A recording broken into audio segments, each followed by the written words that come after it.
Hello, interviewin po natin ngayon ang babaeng maga. Ang babaeng na magmaga kasi kumain ng titi kagabi. Ito na siya, ang karibal ni Moray. Wala! Karibal ni Moray! Ay, syolo. Ang karibal ni Moray, ito na. Ang karibal ni Moray. Ito naman po ang babaeng kumain ng lato-lato kagabi kaya hindi na makapagsalita, may bara ang puwak.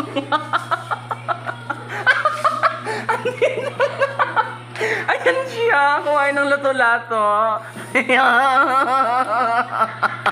Kung babaeng kumain ng itim na binhi, ayan siya. Ay, hiya pa daw siya kumain ng lato-lato.